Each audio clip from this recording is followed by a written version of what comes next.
Hello, I'm Janusz Lewiński and you're watching Break the Fake. They make them, we break them, and tell you everything you need to know.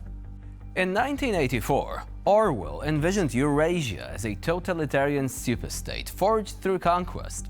In 2024, Vladimir Solovyov and his fellow Kremlin court jesters are drooling over a similar fantasy, only this time, they don't need Orwell's imagination. They have Alexander Dugin, the self-proclaimed Russian prophet, who, much like Hitler in Mein Kampf, rants about Russia's divine mission to conquer the West. Бросили вызов Трампу.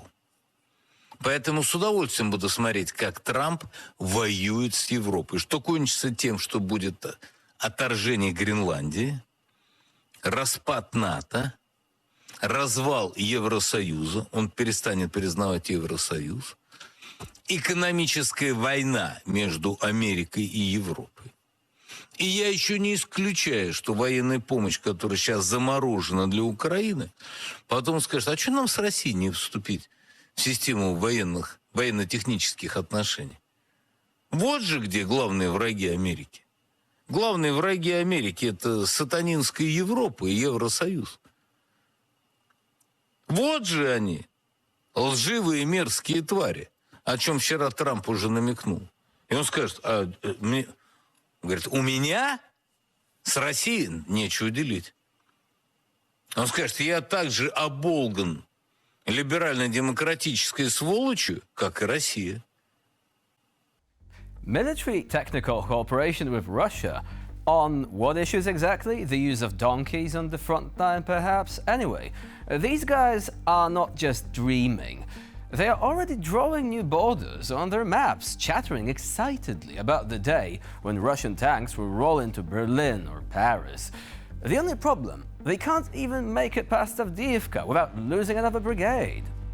But wait, there is actually hope.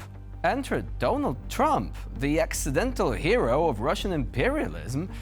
Whether he realizes it or not, every time he dismisses NATO, mocks Ukraine, or praises Putin's genius, he breathes new life into the Kremlin's Eurasian fever dream. The irony, if these imperial ghosts ever materialize, the first thing they will do, true to history, is turn their ambitions far beyond just Ukraine.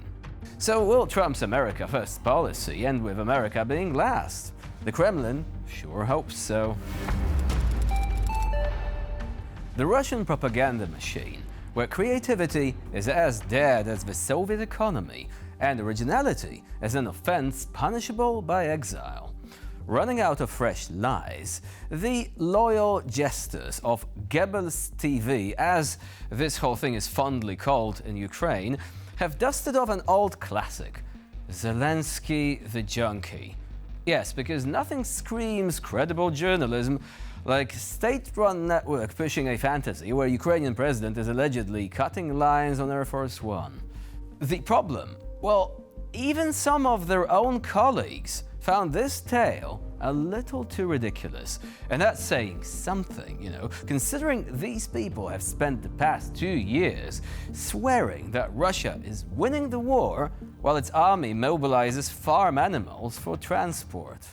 Я был свидетелем того, как господин Зеленский и господин Кошевой, это лысый из 95-го квартала. Большой такой. Да. Ага. Я летел на рейсе Киев-Днепропетровск, и эти два товарища, раскатав дорожки, сначала их употребили, а потом начали ломиться в кабину пилотов. И вот это меня, конечно, просто убило, когда под веществами два человека начинают влиять на безопасность движения воздушного судна.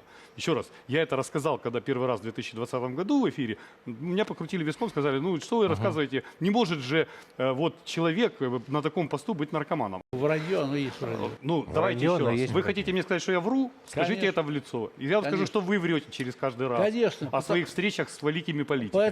Поэтому я продолжу просто свою дальше. Просто я хочу напомнить, что после избрания президентом Украины Владимиром Александровичем Зеленским, проходил, мы помним, он на стадионе. не летал на самолетах, извините, на регулярных линиях. Еще раз, это был 2003 год. But let's be fair. If we're talking about substance abuse, why not turn the cameras toward Moscow's finest? When can we expect an investigative expose on Maria Zakharova's vodka-fueled press conferences? Or perhaps Dmitry Medvedev's 3 a.m. Telegram rants, presumably typed with one hand while the other clutches a half-empty bottle. Now that would be a story worth watching. Sometimes it may seem like a cool idea to look upon the world through the eyes of the villain, explore the delvings of a serial killer, look upon the bloody handiwork of a Sith Lord, read the musings of a demon-possessed Chaos Space Marine. In many cases, it makes for great fiction. Emphasis on fiction. Unfortunately, some folks take this idea way too far, giving us the real-world equivalent of the Hannibal Lecter films, except with terrible acting. Tucker Carlson did that with his Putin-Dugan double whammy. And now we've got another contender. Australian-born online influencer Mario Nawfal decided to go on a day trip to Minsk for a chat with Alexander Lukashenko. Has President Putin ever regretted the decision to invade in February 2022 now? Putin had choices too. Perhaps there were alternatives available to him. When he realized the high number of casualties, Putin immediately sought negotiations to halt the conflict. We will find out who is to blame later. How much blame can we put on President Zelensky? It feels like the guy is just a pawn in a much bigger game. I feel sorry for him too. I treated him like my own son. We had a very good relationship. Okay, so if you thought it would be all about a dictator saying and doing dictator things, yeah, you would be right. The establishing shot for the interview actually has the journalist standing in this huge marble hallway, and things, just like the marble, remain slippery throughout. You then have Lukashenko, whom the journalist refers to as the longest-serving leader in Europe. Why longest-serving? Well, vote rigging your way through 3 decades, apparently such an achievement. I'm sure those 1,400 political prisoners in particular are very impressed with that. And then comes the thing you didn't expect. Lukashenko speaking English? Okay, you got me there. Never thought he had it in him. Perhaps Steven Seagal gave him a few lessons in exchange for those legendary Belarusian carrots. Others say that the voice in this intro is actually AI. Look, I'm no expert, but what this segment does is clearly to make the guy seem instantly more relatable. Yeah, I'm a dictator, my English is clumsy, but I have secrets to tell. Now, he also has a sympathetic conversation partner in the room with him. You see this instantly when Mario asks about Zelensky. Neutral question? Forget about it. He immediately says, the guy is just a pawn. And then Lukashenko does the Empire Strike Back scene. I am your father. No, what kind of cringe is that? The farce awakens, indeed.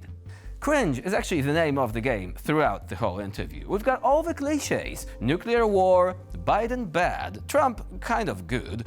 The West is to blame for all this. And finally, Belarus is the heart of Europe. Look around. There is such beauty here, says Lukashenko towards the end. Yeah, such beauty. Shame all those prisoners can only see this beauty through the bars. But Mario? Oh, he doesn't care. Now, Mario Nawfal. If you've been on X recently, you know the guy. Elon Musk is retweeting his stuff on a daily basis, calling him a citizen journalist. Born in Australia, he began as a crypto kid and then started his career as an online, well, let's say influencer. Let us check Super Mario's resume then. He spoke to neo-fascist philosopher Alexander Dugin. He also tweeted support for the Romanian far-right, interviewed self-styled misogynist influencer and human trafficking suspect Andrew Tate. Yeah, you get the idea. All right, any awards? Actually, yeah. Number 23 on the X Community Notes leaderboard, with a total of 189 notes, according to disinformation expert Pekka Kalioniemi. Which means Mario posts fake news a lot, apparently, is called out for it, and then just keeps on going. Not sure if he moved up on the leaderboard after this glorified advert for the Minsk dictator, but hey, he's Super Mario. His life is like a video game, trying hard to beat the stage, all while still collecting coins. Yeah. So with this, we're going to end this edition of Break the Fake. Please stay with us here on TVP World for more latest news and updates.